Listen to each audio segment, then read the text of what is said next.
Tá bom. Então vamos lá. Vou gravar. Vou iniciar nossa gravação aqui, meus irmãos. Iniciando nossa gravação, nosso último bloco de Teologia Sistemática 1, Bibliologia. A última parte desse módulo para a gente fechar aqui Bibliologia. Então, eu estou compartilhando com vocês aqui o nosso livro do Erickson. Então, agora eu vou entrar no capítulo 2, só vou pincelar, como eu disse para vocês, irmãos, é muita informação. Eu só vou ficar aqui nos... Eu tenho, assim, meu livro, né?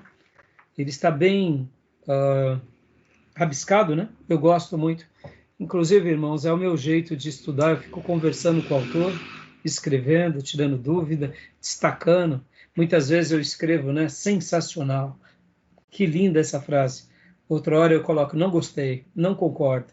E aí eu vou dialogando com o autor, né? Essa é uma maneira da gente aprender.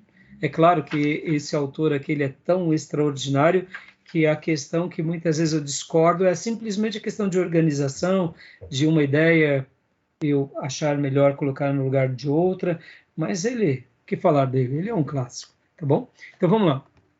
Continuando aqui, a atualização da mensagem cristã, o contexto contemporâneo da teologia, abordagens para atualizar a mensagem cristã, o elemento permanente no cristianismo, a natureza da atualização, os critérios de permanência na doutrina, né? O contexto contemporâneo da teologia. Deixa eu só fazer um comentário rápido aqui. Em cada período da história, para eles foi o seu momento contemporâneo. Hoje é o nosso momento contemporâneo. Na era de Tomás de Aquino, eles fizeram teologia sistemática dentro da perspectiva deles. Nos dias da Reforma, com Lutero e os demais reformadores, foi o momento, era o momento contemporâneo deles. E hoje chega no nosso momento contemporâneo. Daqui a 100 anos, nós estaremos sendo lidos e, quem sabe, as boas coisas que deixamos serão admiradas por alguns grupos, serão tratadas com reverência, ou quem sabe estaremos sendo alvo de crítica.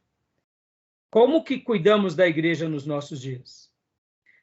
Deixa eu até fazer aqui olha como é bom, irmãos, e como é precioso a gente ter pessoas que sejam inteligentes, que cuidam da gente na igreja. Na época que eu me converti, tínhamos um líder dos jovens, que ele era já um teólogo. Ele fazia teologia, foi ele que me encaminhou para o seminário. E lá naqueles dias ele dizia assim, irmãos, e ele não dizia isso na classe dos jovens. Quando ele era convidado para pregar, ele dizia isso. Ele falava assim, daqui a 100 anos, como que a igreja do futuro vai falar da igreja nossa que a gente está vivendo hoje? Eles vão dizer que nós éramos como? Nós éramos pregadores do evangelho? Ou nós éramos tribais? Nós éramos pessoas realmente convertidas, piedosas? Ou nós éramos crentes mundanos? Que qualquer pratinho a gente se dobrava e vendia a nossa e trocava a nossa primogenitura, ou seja, a nossa salvação, por qualquer oferendinha. Como que os nossos irmãos do futuro vão falar sobre nós hoje? Daqui a 100 anos, eles vão falar que nós éramos uma igreja solidária, que olhávamos para as questões da sociedade, os problemas sociais, das drogas, das favelas, e que resolvemos o problema, que oramos pelo problema, que lutamos pelo problema, ou eles vão olhar para nós e falar como que eles eram miseráveis? Eles viviam no meio da favela e eles eram indiferentes. Eles viviam no meio de drogados e eles eram indiferentes. O que vocês acham desse pensamento? Eu acho maravilhoso, mas ao mesmo tempo assustador, né? Porque se a gente está de braços cruzados, é um currículo que a gente vai deixar. E um legado muito negativo, né? Olhando pelo lado da negligência. Então, tem que nos impulsionar a refletir e mudar comportamentos. Exatamente. Então, esse seminarista, assim que se formou, passou a ser professor. Foi ele que me encaminhou para o seminário. Ele se tornou pastor e ele é pastor de uma igreja na região do ABC, se tornou presidente da Convenção Batista Brasileira, ou Nacional, do Estado de São Paulo, é o professor Maurício, que foi diretor do seminário. Ele era o meu líder de jovens. Então, quando ele pregava, olha as influências, irmãos. Então, como que um pensamento, e hoje, inclusive, só viemos aqui para Ferraz, e só viemos aqui como extensão, porque um dia o professor Maurício também deu apoio, juntamente com os outros pastores, pastor Ribeiro, que também fazia parte da diretoria do STBnet, e falou, vamos trazer uma extensão para Ferraz, e depois formamos a primeira turma e estamos aqui. Nasceu o STBM, que é a filha mais nova do STBnet. Mas, na realidade, olha o contexto da teologia contemporânea. Essas informações eu recebi há 30 anos atrás. Foram marcantes para mim. Então, hoje, quando eu penso na nossa igreja local, quando eu penso nas nossas igrejas, a gente tem que fazer alguma coisa para mudar esse quadro e para dar uma contribuição de um povo maduro, de um povo piedoso, de um povo que realmente fala assim, não, eu vou lutar para construir uma igreja bíblica, uma igreja atuante, que quando ela for lembrada lá na frente, ela não seja lembrada como uma igreja dos macedinhos, mas que ela seja lembrada como uma igreja que seguiu aquela bandeira de Lutero, de Calvino, de Zwinglio, de George Whitefield, de Spurgeon, de Wesley, que fizeram diferença nos seus dias. Amém? Que Deus nos ajude. Então, hoje a gente tem que debater, e aí ele vem trazendo essas ideias. Então, vamos agora aqui para algumas máximas. Leia para nós agora, Gil, leia para nós essa frase, embora também surgido nuances significativas na abordagem teológica através dos séculos, a preocupação evangélica é simplesmente investigar o que a Bíblia diz sobre determinado assunto e juntar tudo, formando algum tipo de todo coerente. Isso é fazer teologia sistemática. A gente pega as abordagens, aprende aqui, aprende acolá, mas, sobretudo, a gente investiga com base na Bíblia, fazendo o quê? Juntando tudo, fazendo um filtro, deixando coisas boas separadas e coisas ruins também separadas para não contaminar. Como Paulo disse, ouça tudo e retenha o que é bom. Olha só o que o meu pastor que me batizou me ensinou. Ele dizia que o crente tem que ter uma maleta de coisas prestigiosas, de coisas que valem muito, que são de algo de valor, de prestígio, e sacos descartáveis do outro lado. Você ouve tudo e retém o que é bom. Ouviu tudo? É bom, é nobre, é sábio, vai me agregar na vida, vai me agregar no conhecimento, é bíblico, ou mesmo que não seja bíblico, mas é algo que realmente possa ter uma utilidade, eu coloco ali, eu diria, na mochila de preciosidades. Eu ouvi uma porcaria, tome a sua bênção, seja rico, seja não sei o quê, triunfalista, é um cristianismo tolo, fútil, vulgar. Aí você coloca no saco de lixo, amarra e joga fora, irmão, tem que jogar fora. Se você ficar arrastando lixo, vai dar azedume, entendeu? Então, Paulo, em outras palavras, disse isso, ouça tudo, retém o que é bom, que não é descarta.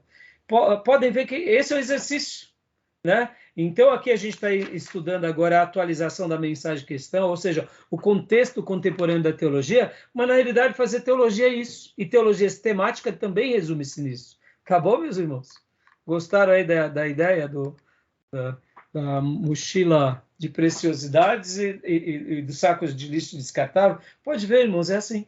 Não é assim na nossa vida? A gente ouve uma coisa e fala assim, nossa, quanta porcaria, joga fora. Não, isso daqui é legal. Isso daqui é interessante. Vem para aquilo que é precioso. Tá bom? Bom, 2. Continuando. A abordagem para atualizar a mensagem cristã. Aqui, leia para nós, Gil, até o hoje. Ok. Quando comparamos o mundo atual com o mundo dos tempos bíblicos, percebemos que há algumas diferenças significativas. Os meios de transporte, por exemplo, sofreram uma mudança tremenda. Nos tempos bíblicos, era comum caminhar ou montar em cavalos ou jumentos. Assim, quase não se ouvia de viagens que cobrissem grandes distâncias. As jornadas de Paulo, percorrendo a área do Mediterrâneo, era uma experiência vivida por poucos. A maioria das pessoas vivia e morria dentro dos limites de uma caminhada do lugar em que havia nascido. Hoje, porém, é possível marcar para o mesmo dia encontros em lugares que distem milhares de quilômetros. Tá bom, Viagens. até aí uma pausa. Foi muito legal essa abordagem, porque isso nos faz lembrar alguns irmãos. Você já deve ter ouvido de grupos que, em função de se rebelarem contra as metrópoles e as práticas de modernidade, se refugiaram no campo e foram viver uma vida plantando, sem tecnologia, andando a cavalo, sem inovações. Vocês já ouviram falar de grupos evangélicos assim? Já estou tentando Já? lembrar o nome de um nos Estados Unidos, mas enfim. Existiram vários grupos. E qual o motivo deles se rebelarem, irmãos? É porque eles associam que a modernidade acaba estragando o quê? Aquela maneira simples e piedosa de seguir a fé. Então eles tentam. Corrompe os Oi? bons costumes. Seria mais ou menos isso. Agora, na realidade, nós sabemos que a questão não é essa. A questão principal não é a modernidade, não é a tecnologia, mas é a frouxidão teológica.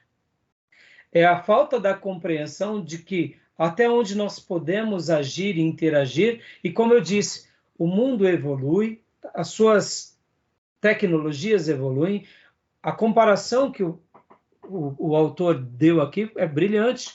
Na antiguidade, por exemplo, Jesus possivelmente nunca saiu da ilha de Israel. Era muito comum uma pessoa, no máximo, no caso de Jesus, né? Claro, ele foi até o Egito, mas eu digo assim, ele nunca fez muito mais do que essa distância. Paulo é uma exceção. E Paulo dedicou quantos anos da vida dele? Poucas pessoas viajavam tantos quilômetros. Hoje não.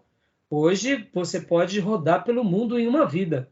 Se a pessoa tiver recursos e tempo, e sem contar aqui dos benefícios da tecnologia, de fazermos interações em tempo real com muitas pessoas. Então, aqui quando o autor começa a falar aqui a abordagem para atualizar a mensagem cristã, é óbvio que ele está falando sobre toda essa mudança. No entanto, como ele também é uma pessoa conservadora, ele vai mostrar o seguinte: nós teremos uma roupagem nova, mas trabalhando com a mesma essência. E aqui volta para o primeiro bloco da aula de hoje, aonde nós trabalhamos sobre a ideia de que a evolução e o progresso humano é uma ideia muito boa para as coisas dos homens e da vida.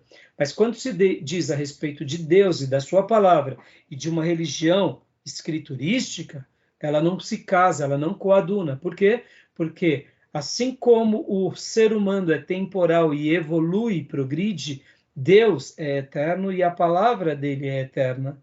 E por essa razão ele já deixou algo perfeito. E por isso que Davi afirmava que a palavra de Deus era essa palavra perfeita, que ela era pura, ela era infalível, assim como todos os escritores bíblicos. Então aqui ele está colocando, é claro que é uma abordagem, mas não que ele esteja querendo dizer isso. Ele vai mostrar isso nos próximos textos que a gente vai ver agora. Inclusive, vamos fazer só uma breve citação, porque, como eu disse, não dá para a gente ler todo o livro, tá? Então, leia para nós aqui, há vários tipos de abordagem. Só essa primeira frase. Há vários tipos de abordagem à tarefa de atualizar a mensagem cristã. A primeira é a abordagem que simplesmente diz que devemos apresentar conceitos bíblicos usando a terminologia bíblica. Não é tarefa do... Até aí, pastor? Até aí tá bom. Não, até aí. Agora, então aqui eu só quis destacar essa do que ele está fazendo a sua discussão. E agora leia para mim essa primeira frase também. Um extremo com, contrastante é a abordagem do grupo, às vezes chamado transformadores da mensagem cristã. Essas pessoas dizem que algumas partes dos conceitos bíblicos estão obsoletas, devendo, portanto, ser eliminadas.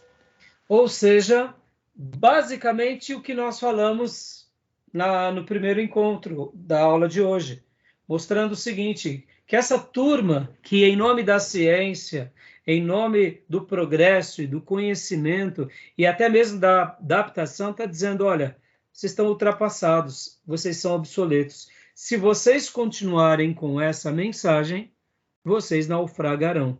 E, na realidade, quem naufraga é quem pensa assim, porque, na realidade, quanto mais crermos no Deus eterno, que escolhe um homem, que desse homem faz uma nação, que coloca no endereço, que é Israel, e nesse endereço revela toda a sua palavra, e quando nós cremos que essa palavra foi realmente dada pelo Espírito Santo e que Jesus é a grande expressão dessa palavra e que essa palavra ela não é velha nem nova, mas ela é eterna e para todas as gerações, pronto, a gente recebe poder, a autenticação divina vem sobre nós e aí Deus nos dá uma igreja cristurística, uma igreja escriturística, uma igreja cristocêntrica.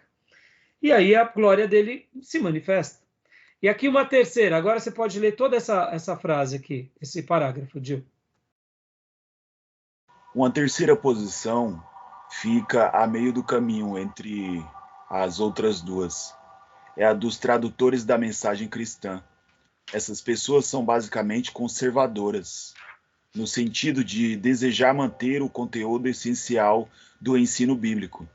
Ao mesmo tempo, porém, desejam reformulá-lo ao traduzi-lo em conceitos mais modernos, para encontrar equivalentes contemporâneos para os conceitos tomados da época bíblica.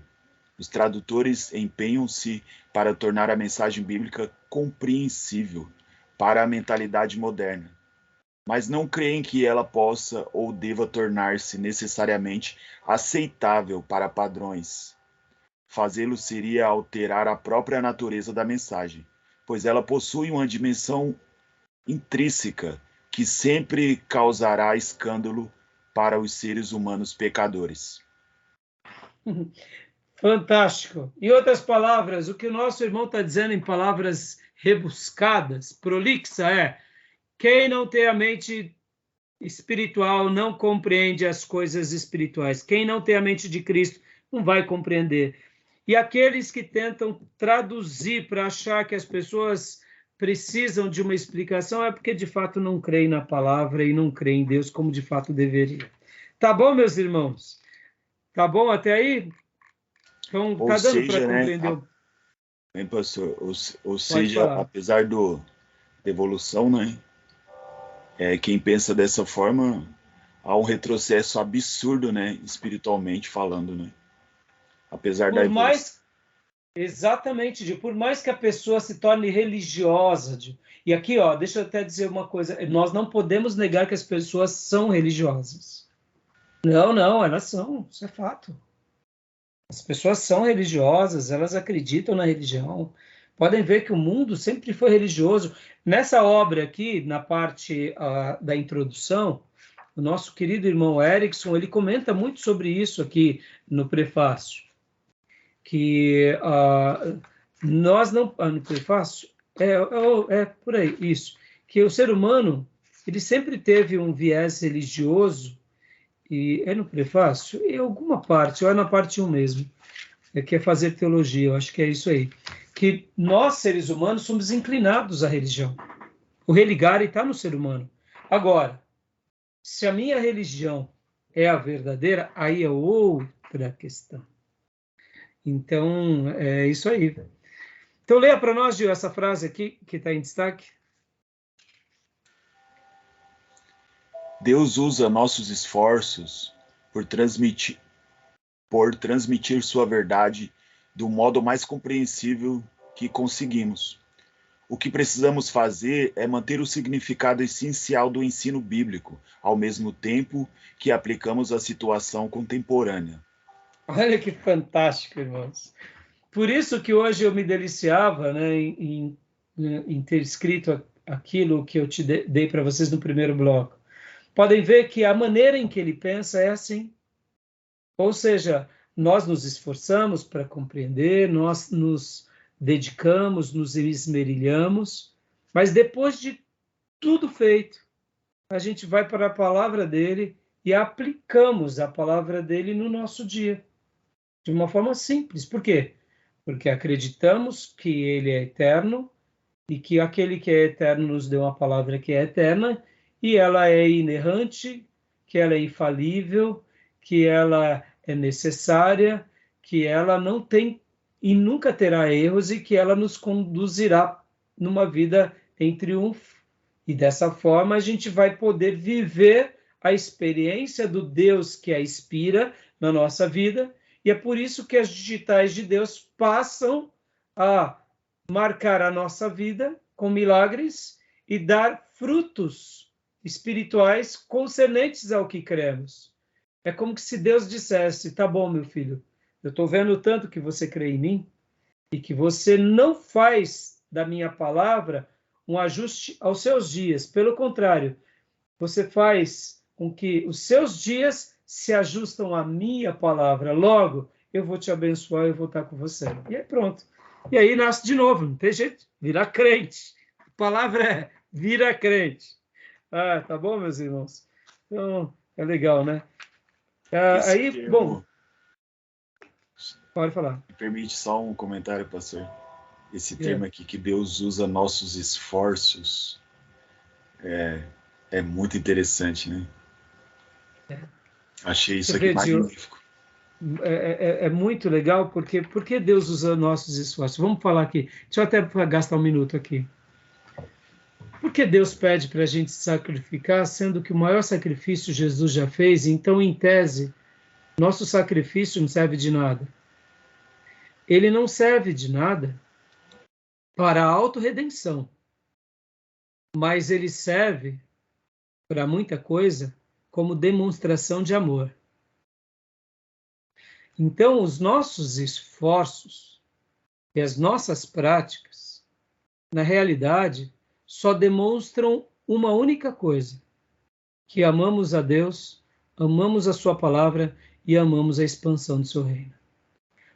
Porque se de fato amamos, desejamos, e se de fato desejamos, dedicamos tempo, recursos e a nossa vida. Então, em tese, o nosso sacrifício não diz muito no que se diz respeito à autorredenção, não. É trapo de imundícia.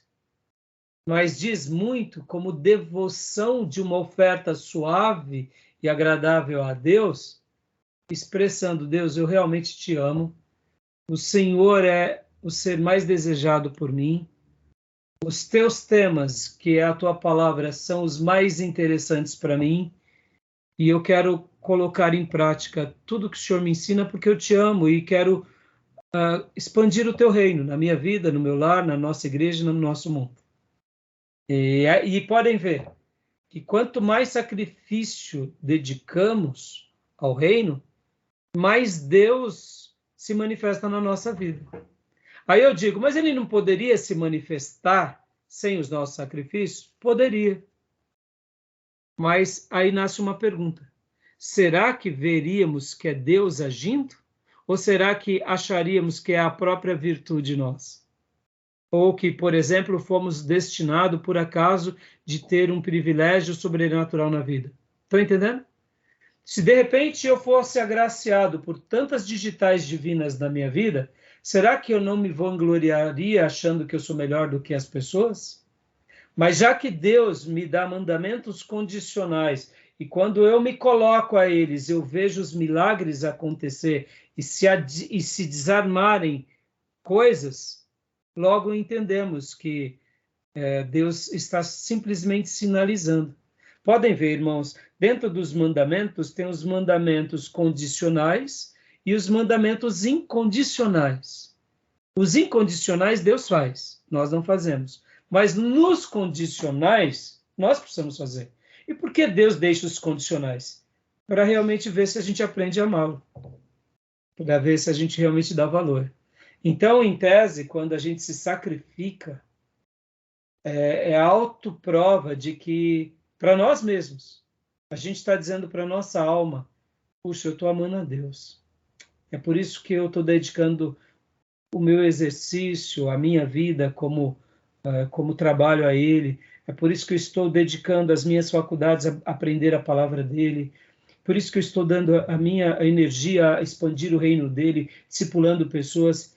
Em outras palavras, eu estou amando a Deus. E eu preciso só continuar fazendo isso até o meu último dia de vida. Entendeu? Então é fantástico, né? Né, Gil? Né, irmãos? Maravilhoso, né? Muitos têm usado aquele texto de uma forma errônea, né? Como muleta, né? Que Deus, ele não exige sacrifício, né? Deus, ele ama a obediência e não quer sacrifício de ninguém. Mas isso é usado de uma forma errada como muleta para cair no nosso comodismo, né? Sim, sim. É porque as pessoas elas fazem uma bagunça, né, Gil, entre o verdadeiro sacrifício e os sacrifícios errados, né? A graça de fato e a graça barata, ou seja, as pessoas em tese não estudaram adequadamente, e quem estudou acaba tendo essas autodesculpas para ter a sua religião apenas como uma muleta, né? Então, é uma pena. Bom, irmãos, e para a gente concluir aqui, ó, a parte 2 vai falar sobre, ó, podem ver que aqui, no caso, estaríamos já terminando. Na parte 2, revelação de Deus. E aqui, o nosso querido irmão Erickson, o que ele estaria falando como revelação de Deus? Ele vai estar falando o seguinte, ó, a revelação universal de Deus. Opa.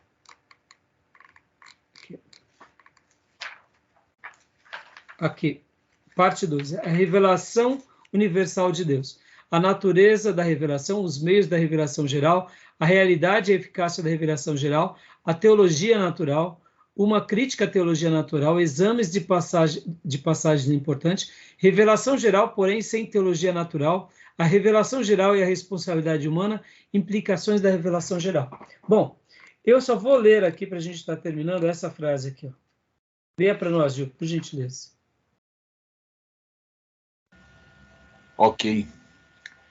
Sendo os seres humanos finitos e Deus infinito, não podemos conhecer a Deus, nem ter comunhão com Ele, a menos que Ele se revele para nós. Amém, meus irmãos? Então, aqui ele vai estar trabalhando sobre a ideia da revelação natural, ele vai estar trabalhando em cima, depois, sobre a revelação especial. Então, esse capítulo é riquíssimo. Como eu disse, irmãos, esse livro é muito bom. Fica aqui uma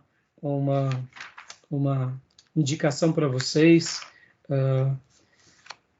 lerem depois, se aprofundarem, que nem no capítulo 4 é a revelação particular de Deus, que, em outras palavras, é as Escrituras.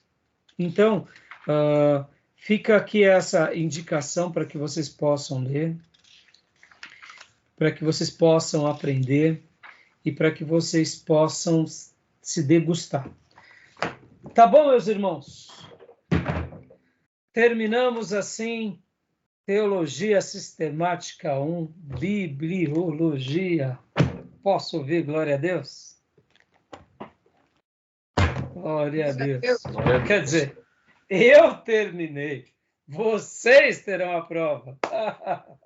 Quer dizer, eu não terminei, que eu vou ter que corrigir a prova e os trabalhos. Mas eu terminei esse conglomerado. Então, irmãos, olha, vocês terão até quinta-feira à noite para fazer todas as leituras e todos os trabalhos. Eu estarei encaminhando a prova para vocês amanhã. E aí vocês poderão me entregar a prova até quinta-feira também. Amanhã é quarta, né? Então vocês têm quarta e quinta para fazer. Se de repente eu achar que a prova ficou meio complicada, eu até dou mais um dia para vocês. Mas assim, é porque eu já quero começar o Teologia Sistemática 2, Teontologia, ou a doutrina sobre Deus. E para a gente já virar a página, né? Então, quinta começamos esse módulo. Né? Então, mas assim, a princípio é isso, qualquer coisa eu falo no grupo, tá? E querem comentar alguma coisa? Gostaram do módulo? Eu percebi que a versão que o senhor estava aí do Erickson é um pouco diferente desse PDF que o senhor tinha colocado para nós. A parte 1 aqui, que nós temos alguns tópicos aqui, o tópico 4 já vai dar a teologia do estudo crítico da Bíblia, mas não como capítulo, né? Apenas como tópico. Na verdade, a parte já abrange esses tópicos que o senhor estava lendo como capítulo aí, foi o que eu percebi aqui. Eu estava pode ser. É que assim, o PDF que eu coloquei foi baseado nessa própria obra que eu tenho. Sim. É isso que eu percebi. Então, aqui acompanha, né? É como tem algumas edições, e como eu disse, né, eu acabo fazendo esses compartilhamentos, até mesmo só para a gente interagir aqui na classe, quem sabe no futuro, a pessoa que estiver fazendo o curso em EAD, ela sabe que ela vai ter que comprar o livro. Porque não tem como você ler o livro aqui numa aula, não dá. E a proposta também não é essa, né? A proposta é tirar as dúvidas a partir de um livro-texto e a partir de obras clássicas, como a gente vem fazendo. E fazer essa interação para que o aluno ele possa ter essa coletânea de materiais ortodoxos, reformados, e a aula ela vai ser só o apontamento e o esclarecimento, né? Mas assim, acontece que tem hora que a gente acaba utilizando o material e que nem o nosso a nova edição do Gruden, né? A nova edição dele teve boas mudanças. Então, quem está comprando a nova edição, sempre acontece. E, irmãos, talvez você diga assim, pastor, no livro clássico muda muita coisa? Olha, irmãos, sendo honesto, não muda muita coisa, não. A essência não muda. O que muda, muitas vezes, é uma abordagem, é uma tomada, é uma discussão. Como assim? Vamos supor que durante aqueles últimos 20 anos ou 30 anos, a igreja se perdeu em uma doutrina. E aí o autor, então, ele se sente impelido de dar uma definição melhor sobre aqueles pontos para que haja um esclarecimento para aquela nova geração. Então, geralmente, os autores eles acabam fazendo esses acréscimos. Outra coisa que acontece é que quando há muitas sugestões de que, olha, tal capítulo está meio confuso, você poderia colocar dentro desse capítulo aquele ponto, etc. e tal. Então, há essas tarefas de editores, né? E isso acaba ajudando bastante, né? Tá bom? Beleza, meus irmãos? Terminamos? Deu para aprender bastante coisa? Espero que vocês se tornem apaixonados cada dia mais pelo livro de Deus. Ele nos deixou o seu livro, livro da nossa alma. Que Deus nos ajude a praticarmos esse livro e termos igrejas como foi no passado. Minha oração é: faz de novo, Senhor, faz de novo. Como foi na igreja primitiva, como foram em grandes momentos da história da igreja. Que Deus nos ajude a vermos a atuação do Espírito Santo com liberalidade entre nós. Tá bom, meus irmãos? Que Deus tenha misericórdia de nós na nossa caminhada.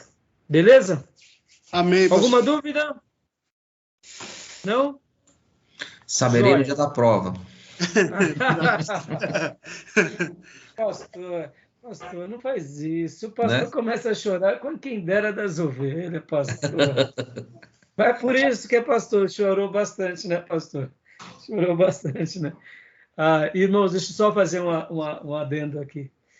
A teontologia, a doutrina de Deus, é magnífica. A bibliologia é especial. Mas você vê, a gente focou... Qual é o tema em bibliologia? A palavra de Deus. Ela é a revelação de Deus. Ponto. Aí agora, na minha opinião, em teologia sistemática, o ponto alto é a matéria que a gente vai começar.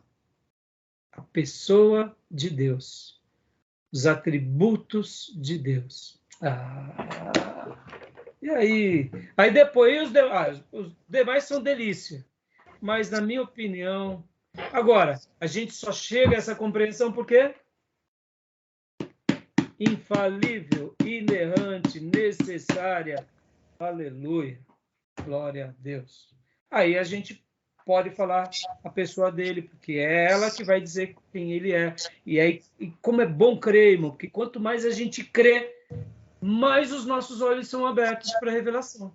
Perceba, que se eu não creio, eu vou crer em outra coisa. Eu vou crer no Pai de Santo, eu vou crer no profeta Mórmon, eu vou crer nos russelitas, eu vou crer nos católicos, na tradição, na sabedoria da filosofia católica, eu vou ter que olhar para Maria, eu vou ter que olhar para os santos. E aí a figura de Deus não vai brilhar. Mas no momento em que eu ponho as escrituras como o meu padrão para ver a pessoa de Deus, eu vejo a pessoa de Deus no que ele me revela, e também consigo até entender quem é Deus naquilo que ele não me revela, que destaca. Por causa daquilo que a Bíblia diz que Deus é, logo, a gente pode entender muita coisa também do que Deus não é. Por meio do quê? Por causa dos óculos da palavra de Deus. Tá bom? Que Deus nos abra os olhos e o coração. Tá bom, meus irmãos? As minhas ovelhinhas até amanhã no nosso culto. Aos irmãos até quinta-feira. Pastor, Nosso seminário. Graças a Deus. Deus abençoe. Boa noite. Boa noite, irmãos. Deus abençoe. Bom descanso.